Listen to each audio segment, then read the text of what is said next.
You're listening to a 3CR podcast recorded in the 3CR Community Radio studio in Melbourne, Australia. If you like what you hear, please consider donating or subscribing so we can keep bringing you more independent community content. For more information, go to 3cr.org.au. Slavery is back. Welcome to a place where private business profit from a captive labour force, yet pennies are spent on medical services to a population in which the Indigenous, the poor and the mentally ill are overrepresented. Where isolation, humiliation and degradation are facts of life. Welcome to prison. It depends who's telling the story, I suppose. The prisoners would have one view, the people who work in the prison system would have another, and I think it's up to people to decide where the truth is. Give government propaganda and the media spin doctors the flick. And check out Doin Time for news, views and tunes on prison issues from Guantanamo Bay to Christmas Island to prisons and detention centres everywhere. Every Monday at 4 p.m. on your community radio 3CR. We are still fired up and we're still talking about revolution. Hello and welcome to the Doin Time show. This is 3CR Community Radio, 855 AM on the dial, streaming live on www.3cr.org.au. And a warning that this episode of Doin Time contains audio descriptions of Aboriginal and Torres Strait Islander people who have died and graphic discussion of deaths in custody. This is Marissa and I'll be with you for the next hour. Nauru deportation delayed, but fight against new punitive powers continues. Granting bail saves lives, but Allan Government's proposed bail laws repeat past failures. First up on the show, we'll bring you an extended interview with Josephine Langbien, Associate Legal Director from the Human Rights Law Centre. She works on migration justice, and we will be talking about brutal new anti-migrant laws rushed through Parliament last year. Then we will bring you an extended interview with Sohini Mehta, Senior Lawyer from the Human Rights Law Centre. She works on First Nations justice, and we will hear from her about the Allan Government's proposal to revive the worst of dangerous and discriminatory bail laws which will harm Aboriginal and Torres Strait Islander people and generations of Victorian children by keeping people needlessly locked away in pre-trial detention. I will also be alerting listeners to a snap action tomorrow organised by Warriors of Aboriginal Resistance at 4:30 on the steps of Parliament. Joining us on the show, I will now introduce Josephine. Hello, Josephine. Welcome to the program. Hello, good afternoon. Thank you so much for having me back. It's so lovely to have you. And just for listeners, I have had the pleasure of interviewing Josephine quite a few times, isn't it, about this topic? I think so, yes. Yes, it's nice to be joining you again. Thank you so much. Now, Josephine, I'm just wondering if you could talk a little bit about the work of the Human Rights Law Centre in regards to what's happening with these laws. I know you can't talk too specifically about the case, can you? But if you could just discuss what's happened and generally about the case. Yeah, of course.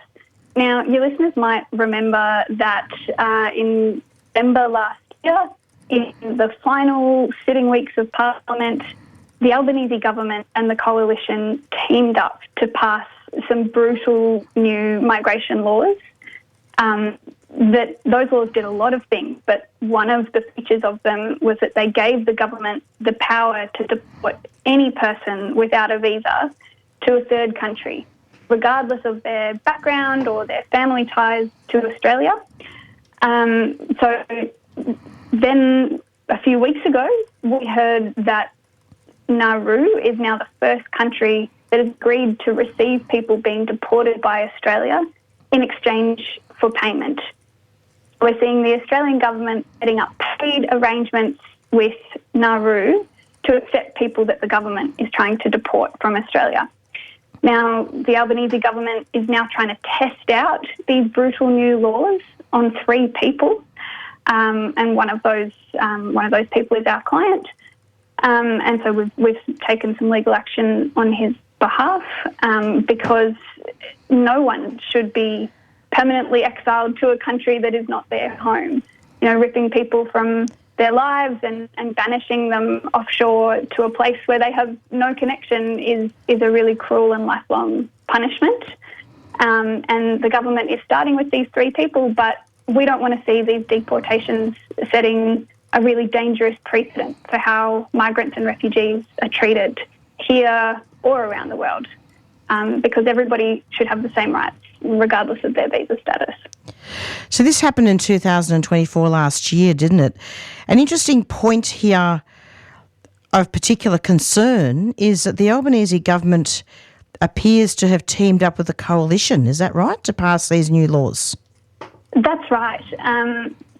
The Albanese government and the coalition seem to be in a race to the bottom in terms of the amount of punishment and cruelty that they can direct towards migrants and refugees, and particularly towards people who've been recently released from indefinite immigration detention as a result of the High Court decision a couple of years ago. And so that's right, we saw these laws rush through Parliament with very little scrutiny at the end of last year, and despite a lot of community opposition and despite the crossbench trying to speak up against these laws, the 2 major parties did team up to force them through Parliament. So the case commenced in the High Court of Australia. Just to put things in context, when was that? Because apparently it argues that the decision to cancel the man's protection visa was made unlawfully. Is that right? That's right. So a couple of weeks ago, our client was told that he was due to be deported to Nauru. He was told that he would be deported within a week. But what we learned is that he had not actually finished his visa cancellation review process.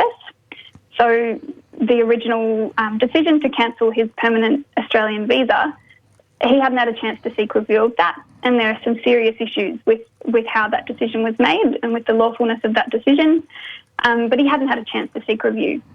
So we filed court proceedings on his behalf just a few days before his scheduled deportation, seeking review of that decision to cancel his protection visa. Because, everybody should have a fair chance to have these really serious decisions that have huge impacts on their lives properly reviewed and scrutinised. So that case has been commenced, and just a few hours after we filed those proceedings in the High Court, the government agreed that they would not send our client to Nauru while his case is still on foot. And so he has been given a temporary reprieve, but the threat of deportation to Nauru has not disappeared.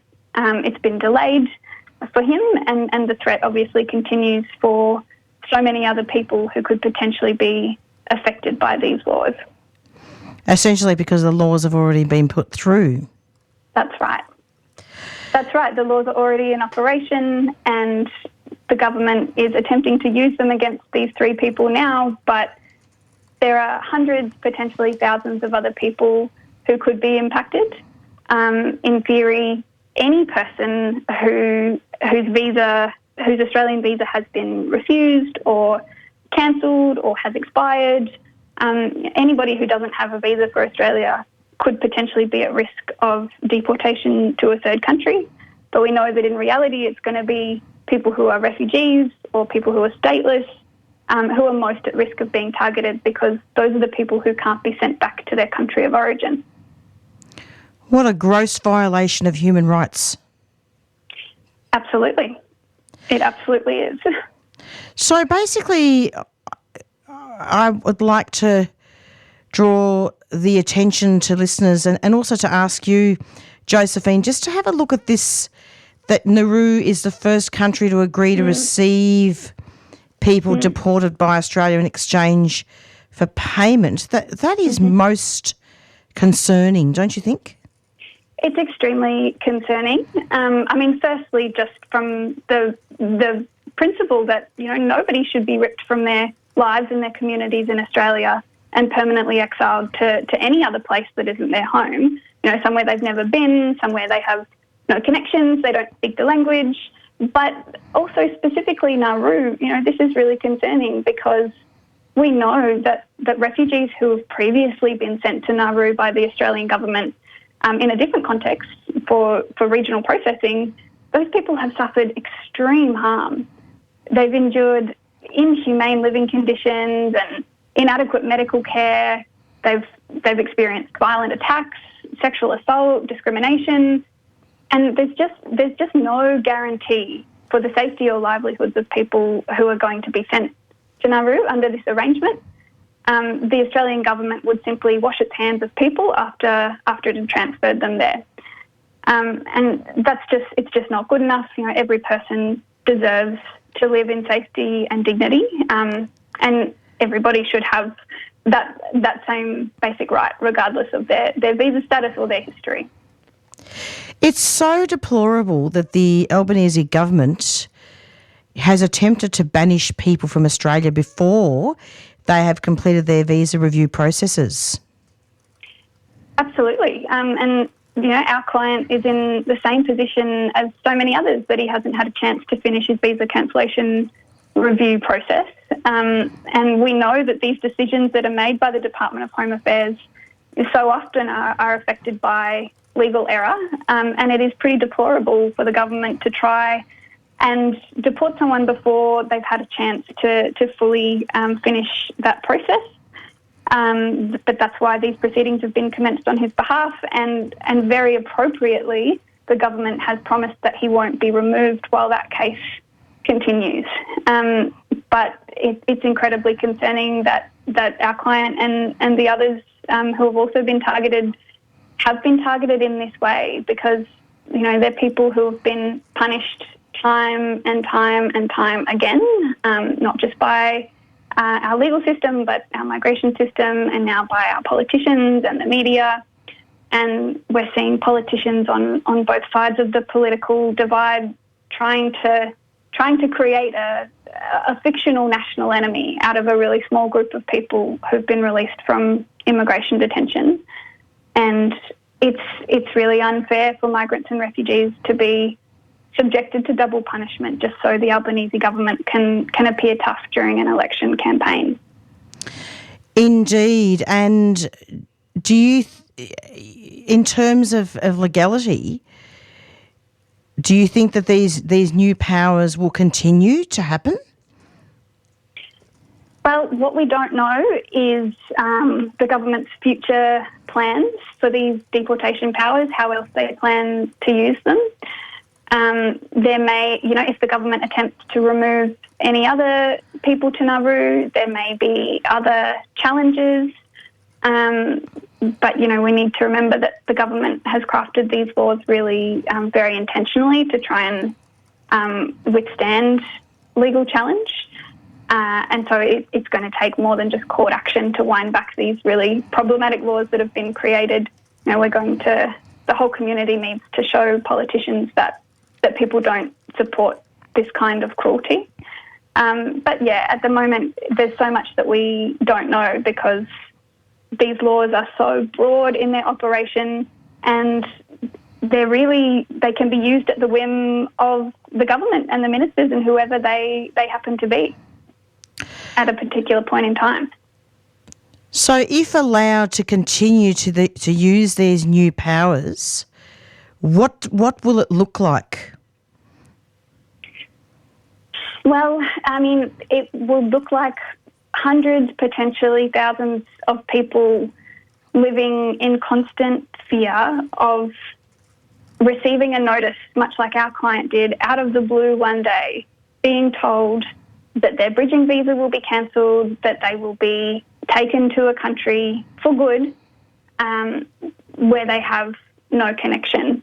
And there may be very little notice to those people, and very little that they can do about it. And we could see the government trying to use these powers in really politicised ways to target particular groups of refugees or migrants who aren't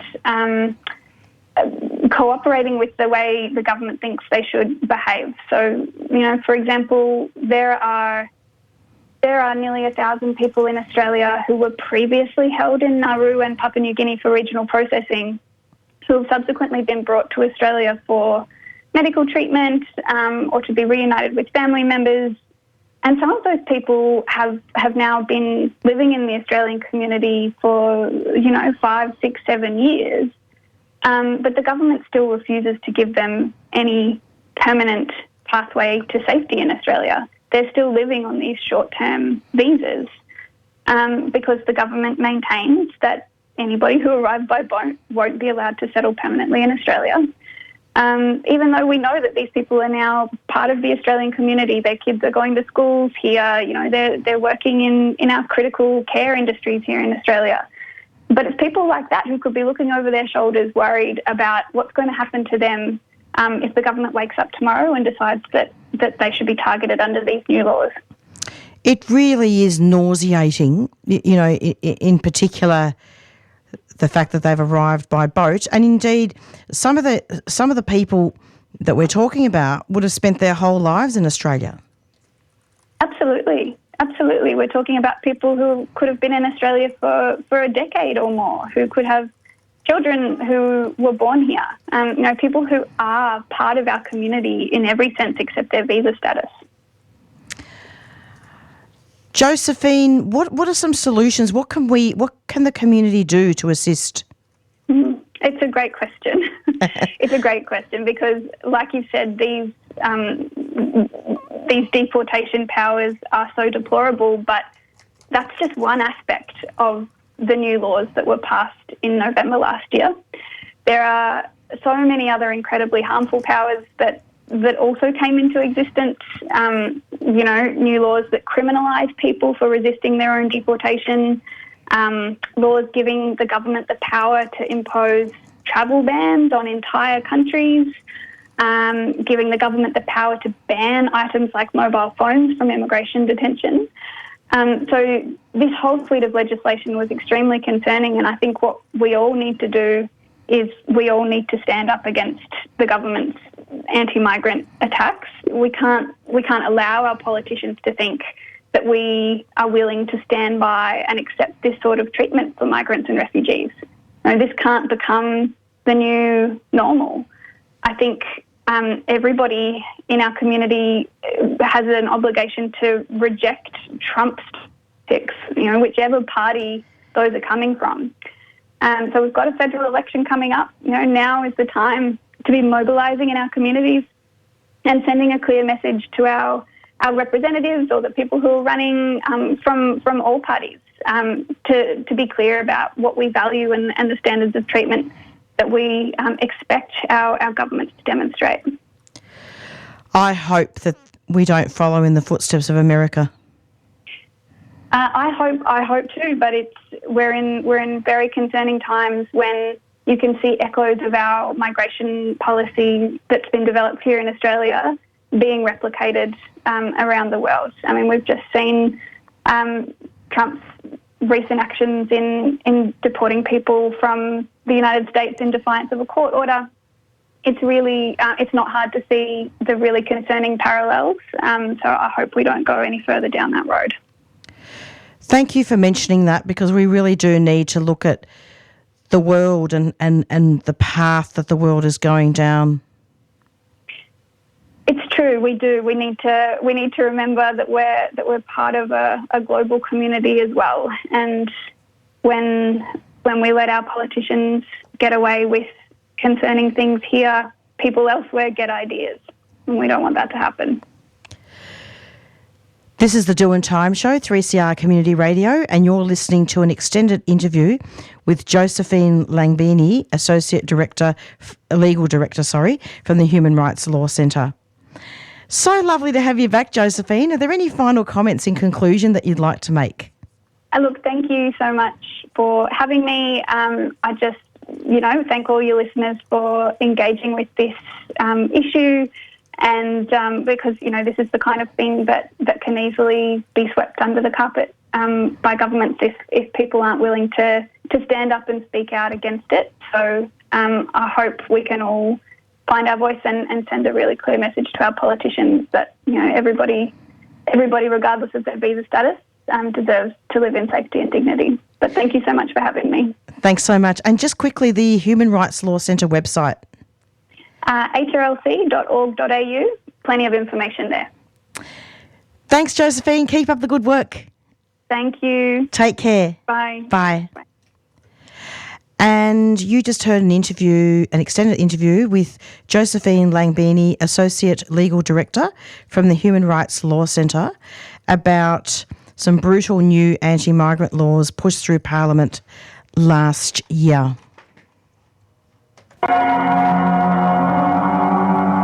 The Victorian State Government is planning repressive new laws to restrict protest, including a ban on wearing protective masks, restrictions on symbols of resistance, including flags, and creation of so-called safe zones around religious buildings, putting significant areas of the CBD off limits. We must say no to this attack on democracy. Protest is a fundamental human right. Join the fight at a mass rally hosted by Defend Dissent Coalition, Wednesday, 19th of March, 5:30pm, State Parliament. That's Wednesday, 19th of March, State Parliament, 5:30pm. Defend Dissent Coalition is a 3CR supporter.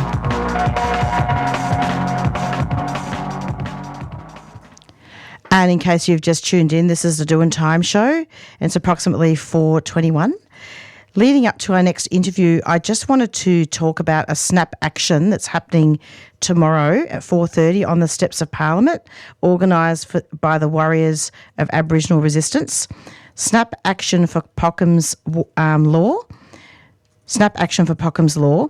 Bail saves lives. 4:30pm, Tuesday, 18th of March, Parliament steps, organised by Warriors of the Aboriginal Resistance. And I'll just read out a statement from the email by Flat Out. On the back of the horrific death of Veronica Nelson and the coroner's subsequent ruling that Victoria's bail laws were an unmitigated disaster, Veronica's family, the Victorian Aboriginal Legal Service, and dozens of organisations across the legal, community, social services and health sectors called for the adoption of Pockham's law. Although the 2023 bail law reform didn't adopt Pockham's law in full, it has already saved lives. The Victorian Government's tough on crime talk is a cynical tactic to get votes. Increasing imprisonment doesn't create safer communities. Housing, health and support for struggling kids and families will do that. So yeah, see if you can rock up to that action at 4:30 on the steps of Parliament. Keffiyehs are Palestinian scarves, and they're a symbol of support for justice for the Palestinian people. From the traditional black and white keffiyeh to an array of modern designs, explore the range and order online or drop by 3CR during business hours. Wear your support for the rights of Palestinians. Go to keffiyehs.org.au, that's KUFIYAS.org.au.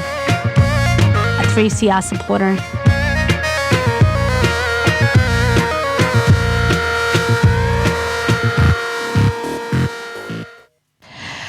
And we're going to be speaking soon with Sohini from the Human Rights Law Centre, and I'll do an intro soon. But I thought while we were waiting, I could play you some audio from Mamia Bujamal, who is a journalist and political prisoner, and he's no longer on death row now. There's been a lot in his developments.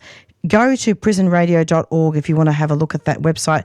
The Doin Time show has traditionally played Mamia Bujamal commentary for a really long time, and the name of the audio is entitled Bilal Sunny Ali Joins the Ancestors. And I'll be playing you that shortly. And then after that, I will bring you our next interview. This is a very short commentary, and I would advise that listeners listen to this. He's really amazing. He actually was involved also with the Black Panthers. Bilal Sunni Ali joins the ancestors. When he was born on 13th July, 1948, his parents named him William R. Johnson, by father Robert Lloyd Johnson and mother Lois Ethel Johnson. His name would later become Bilal Sunny Ali, and it would long reverberate in the worlds of black radical politics and music. Music moved him as a third grader, where he picked up the clarinet and later the tenor sax and the flute. Apparently, he had a thing for woodwinds. He started a band when he was 12 years old. His first band was named The Symphony. He and his bandmates said their group played music from heaven. This was the same age when he met a man who wrote detective stories. His name, Gil Scott-Heron. Gil Scott-Heron later found fame as a forerunner of rap, a wonderful poet, and a singer of considerable range and power. A few years later, Sunny Ali and other band members would form the Simba Drummers and Dancers, where they wore dashikis, or African-style garments for men. His fellow bandmates included Eddie Adenola Knowles and Cosmic Charlie Saunders.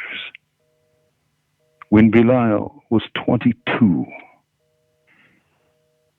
he joined the famous Midnight Band, which backed Gil Scott-Heron.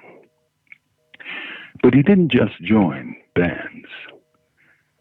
As a teenager, he met Lumumba Shakur and Zaid Malik Shakur, and also Sekou Odinga.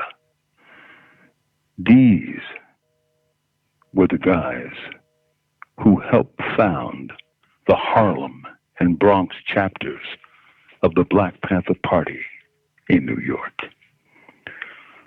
So Bilal Sunny Ali wasn't just a talented musician. He was a revolutionary as well. In 1975, he went underground and reportedly worked for Black freedom and national independence in the Black Liberation Army. From his earliest to his latest years, he believed that music was a powerful tool of human healing. Sheikh Baba Bilal Kumeben Sunny Ali passed his last breath on December 30th, 2024, surrounded by his many children, his numerous grandchildren, his ex-wives, and his wives. He was surrounded by an ocean of love. Now he plays music with the ancestors, with love, not fear. This is Mumia Abu Jamal. These commentaries are recorded by Prison Radio. And you're back with the Doin Time show. It's approximately 4:29. You just heard a very powerful commentary from Mumia Abu Jamal, who is absolutely one of my favourite broadcasters, and he's a political prisoner. And coming up and joining us on the show, who I'm very excited to introduce, and my pronunciations forgive me for this, Sohini Mehta, the senior lawyer from the Human Rights Law Centre. Granting bail save lives, but Allan Government's proposed bail laws repeat past failures. The proposed changes are contrary to reforms which came into effect after the tragic and preventable death in custody of First Nations woman Veronica Nelson, and these laws will disproportionately impact First Nations people, women and children. Victoria's bail laws are already incompatible with the state's Charter of Human Rights, yet the Allan Government has buckled to fear-mongering rhetoric in the media and is proposing even further changes. And coming to speak to this is, I'd like to introduce Sohini. Welcome. Hi, Marissa. Thanks for having me. It's so lovely to have you. I'm just wondering if you could just introduce yourself with your name and title. Yeah, you did a pretty good job already. My name is Sohini Mehta. I'm a senior lawyer at Human Rights Law Centre in the First Nations Justice team. Perfect. Even if I do say so myself, I think I did a good job. So, Sohini, tell us what's happening. I've just finished announcing a snap action that's being organised by the Warriors of Aboriginal Resistance tomorrow. But Can you tell us what's been happening with the bail laws and how this is going to affect marginalised communities? Sure, and I might just start by putting those proposed laws into context and explaining what bail is and why it's so important. Sure. So, as you know, bail means that people accused of an offence who haven't been found guilty and are waiting for trial or who are waiting for sentencing aren't needlessly locked away. And we know that when people are removed from the supports that they have in the community, whether that's family, school or work, housing or family violence support, and instead they're detained in prison and police cells, they can become entrenched in the system. They can be subjected to degrading treatment and abuses of power, and it can even result in death in custody. So that's why bail saves lives, and depriving people of their liberty should always be the last resort. But this week, the Victorian government is going to introduce a bill that's going to make changes to bail, and rather than making bail laws fairer, the government's saying off their own backs that they're Australia's toughest bail laws. So the new laws would get rid of the principle that detention is the measure of last resort for children. They'd also introduce harsher bail tests for people accused of offending, including an unprecedented new test which the government says will be extremely hard to pass. They'd also reintroduce criminal offences for breaching bail conditions like curfew and for offending on bail. So in total, all these changes would be incredibly harmful for communities, particularly First Nations communities and children who are already over-criminalised and over-incarcerated. So basically, with these laws, children will be prepared for adult prison, because it looks, I'm just having a look here at the media release, and it says treating children like adults by scrapping detention as a last resort, contrary to the UN Convention on the Rights of the Child. Yeah, so as you say, Australia has these international human rights obligations, including binding obligations under the UN Convention on the Rights of the Child, which say that for children, detention before trial should be exceptional and avoided wherever possible. So this would really reject that binding obligation that is in place in recognition of the fact that children at a different stage in development have specific vulnerabilities, and they don't belong behind bars. They belong in schools and community with family. Indeed, and in fact, the Allan Government, shouldn't the Allan Government be investing in housing, community-based supports and alternative pathways that address the unmet needs that are causing contact with the criminal legal system? Yeah, that's exactly right. And anyone interested in real solutions knows that locking people up and locking kids up in pre-trial detention doesn't work. It doesn't keep the community safe, and it really does nothing but cause harm to generations of people.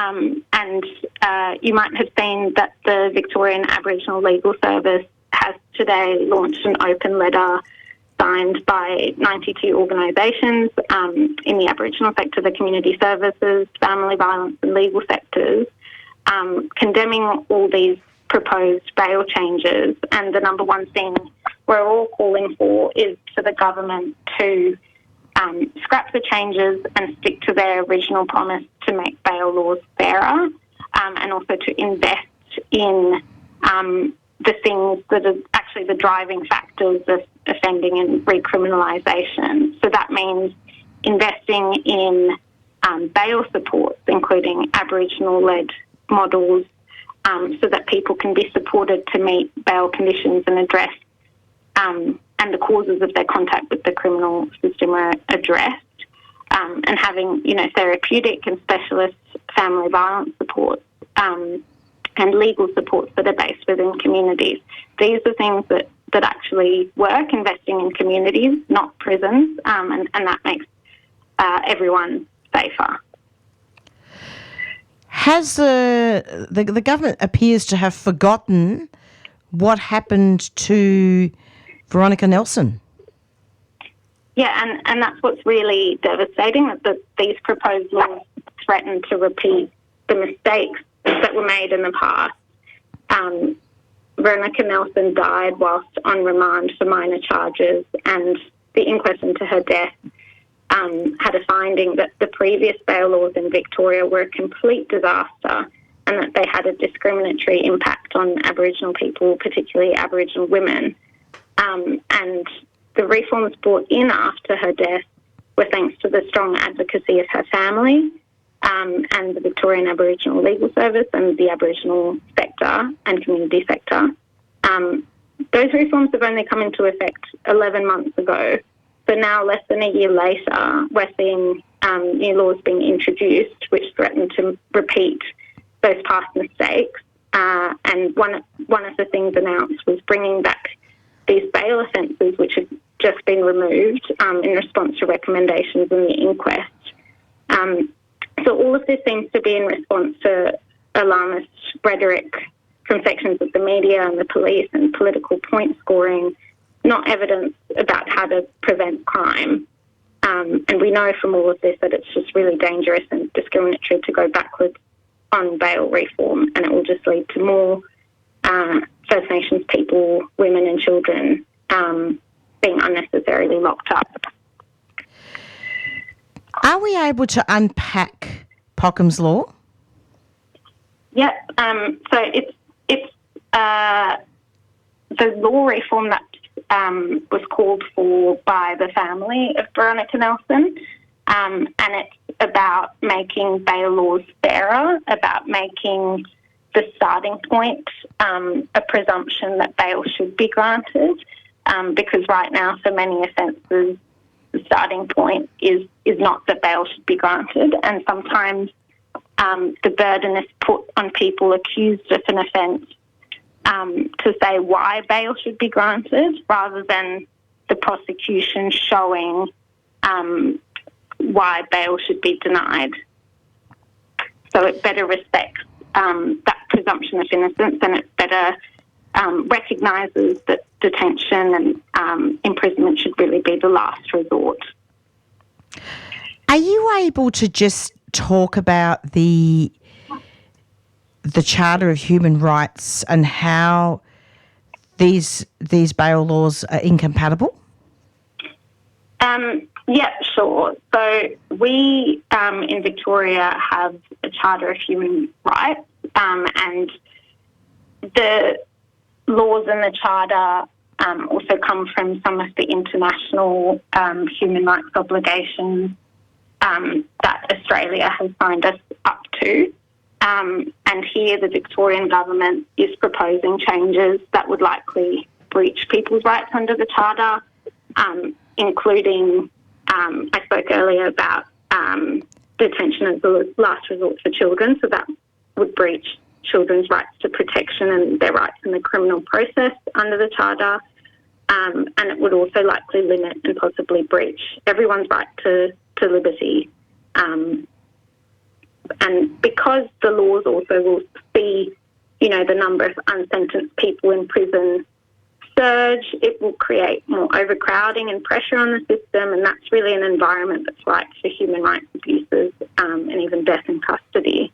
So the laws also likely limit rights to humane treatment when you're in detention, to be protected from cruel treatment, and the right to life as well under the Charter. It really is deplorable, and in fact, one of the things that I've, apart from the fact that the Royal Commission into Aboriginal Deaths in Custody, the recommendations are certainly not going to be implemented by these new bail laws. I was also thinking too, is this the same as the Northern Territory where the Liberal government's in power? I mean, it is part of this pattern of kind of tough on crime, law and order, knee-jerk responses that aren't responding at all to the evidence, at all to what Aboriginal-controlled, community-controlled organisations and communities know works.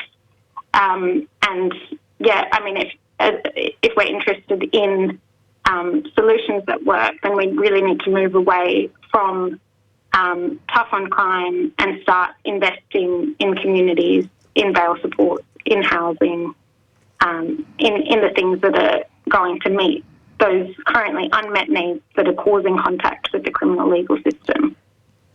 This is the Doin Time show, and you're hearing an interview with a senior lawyer from the Human Rights Law Centre about the new bail laws, the proposed bail laws, I should say. You know, there is something else, if you don't mind, that I wanted to ask you, and it's really in regards to some of the disgusting media coverage, mainstream media coverage. Every time I turn on the news, there's always a home invasion that's happened where it involves a young person. And I understand that home invasions are scary and that shouldn't be happening. But how can we counteract that and look at perhaps having some constructive commentary, and how can we improve that for young people so that it doesn't happen? Yeah, I think it is a problem that the focus is on a law and order response rather than on all of the evidence and all of the recommendations of successive inquiries about what's needed. I mean, one small thing that I think I heard you mention just before I joined was there's a snap action at Parliament at 4:30 tomorrow, and I think it's really important to change the story and show the government that, you know, there's a large section of the community that really opposes knee-jerk changes like this and still want those fairer bail laws. So it'd be really important to have people there and just, you know, talking about the fact that about the drivers of recriminalisation and about unmet needs and the supports that are needed. There really needs to be more drop-in centres and 24-hour services for young people that if they haven't got anywhere to go, they can go inside a warm, safe environment.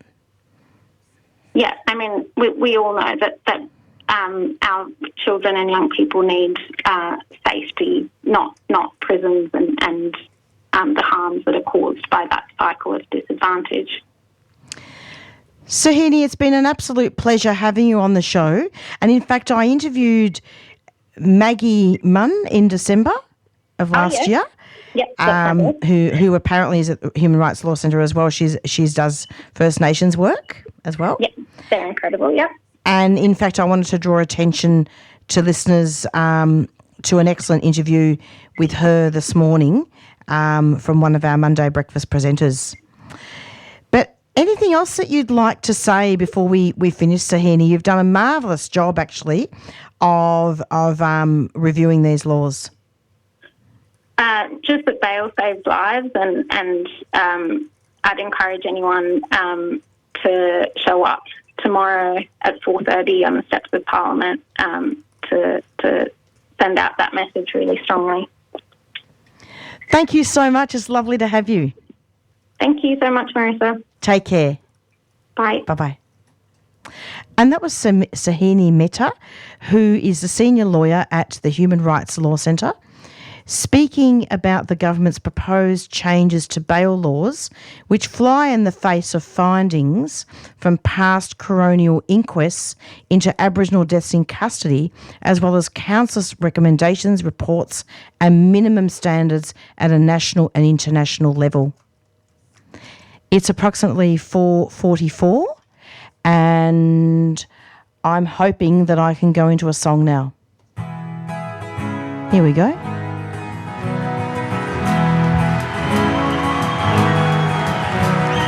Gather round, people, I'll tell you a story, an 8-year-long story of power and pride.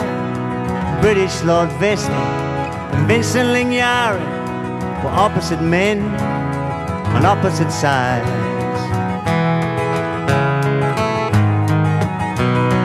Vestey was fat, money and muscle. Beef was his business, broad was his door. Vincent was lean, spoke very little.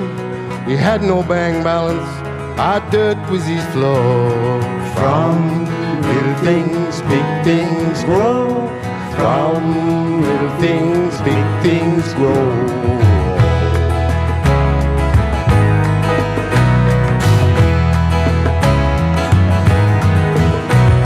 The Rinji were working for nothing but rations, but once they had gathered the wealth of the land, daily the pressure got tighter and tighter. Gurindji decided they must make a stand. They picked up their swags, started off walking at Waddy Creek. They sat themselves down. Now it don't sound like much, but it sure got tongues talking. Back at the homestead, then in the town. From little things, big things grow. From little things, big things grow.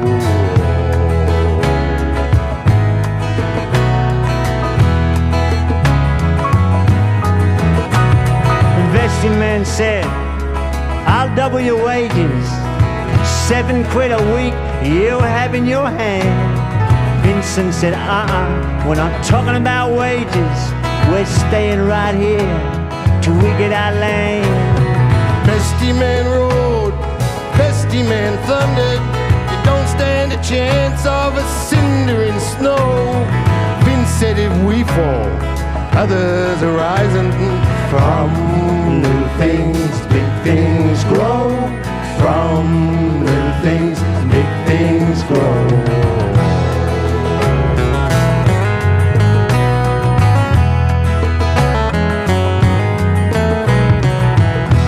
Vincent Lingyari, he boarded an airplane, landed in Sydney, big city of lights. And daily he went round softly speaking his story to all kinds of men from all walks of life. Vincent sat down with them big politicians. This affair, they told him, it's a matter of state. Let us sort it out. While your people are hungry. Vincent said no thanks, we know how to wait. From little things, big things grow. From little things, big things grow. From little things, big things grow. From little things, big things grow. You can sing too, you mob, if you're in it. This is all about reconciliation, so get at it, we want to hear you. Vincent Lingyari returned in an airplane back to his country once more to sit down. And he told his people, let the stars keep on turning. We got friends in the south, in the cities and towns. 8 years went by, 8 long years of waiting, till one day a tall stranger appeared in the land. And he came with lawyers, came with great ceremony. Through Vincent's fingers, hold that handful of sand. Go! From little things, big things grow. From little things, big things grow. From little things, big things grow. From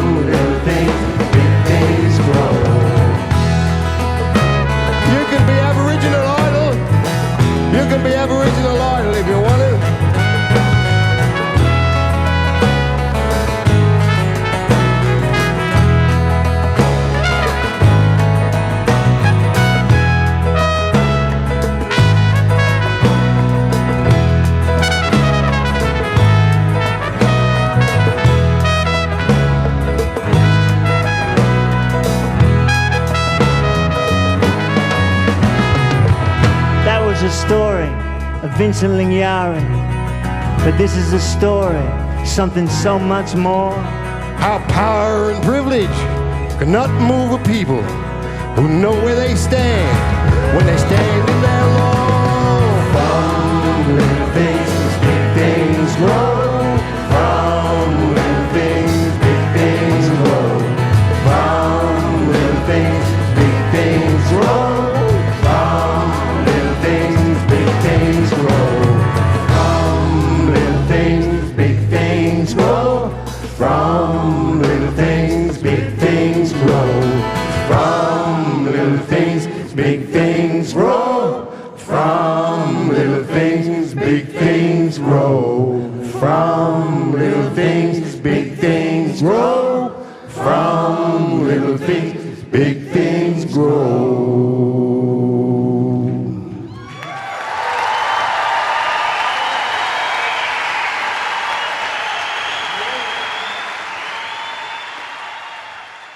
And that was a beautiful song with Paul Kelly and Kev Carmody, Big Things Grow.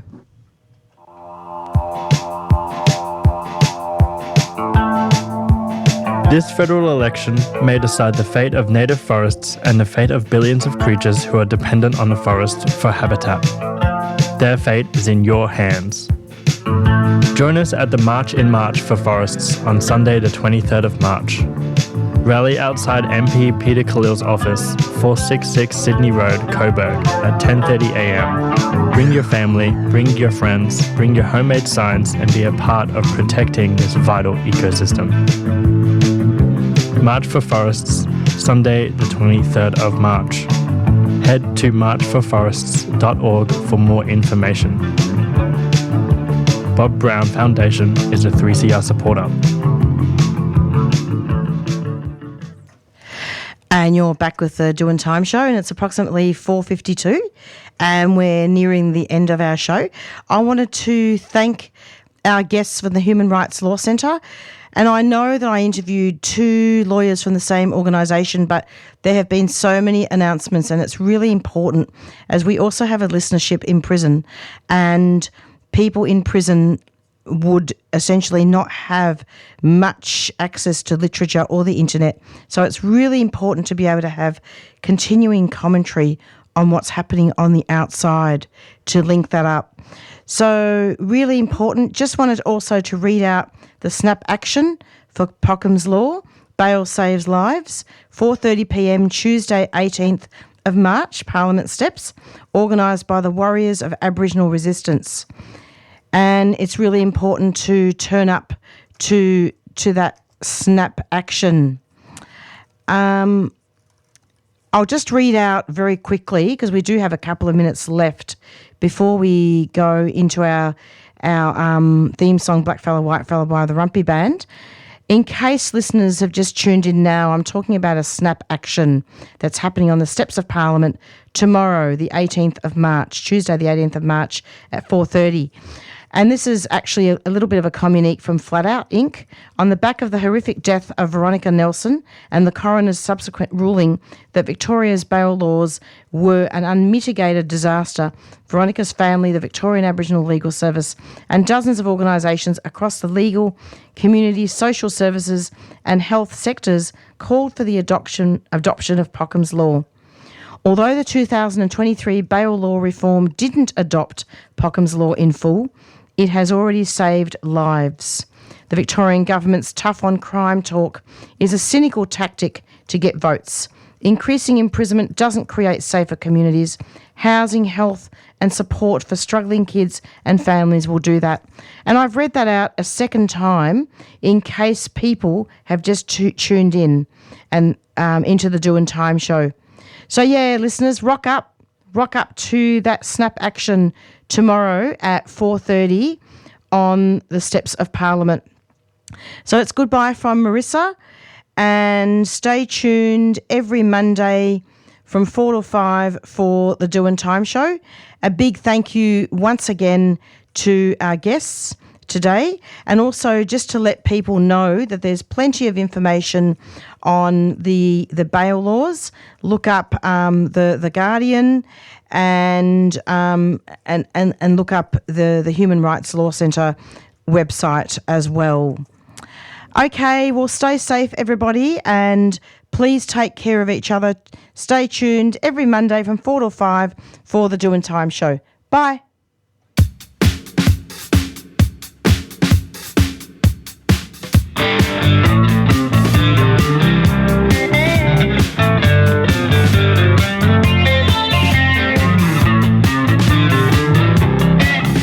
You've been listening to a 3CR podcast. If you found it valuable, please consider donating or subscribing to support independent community radio.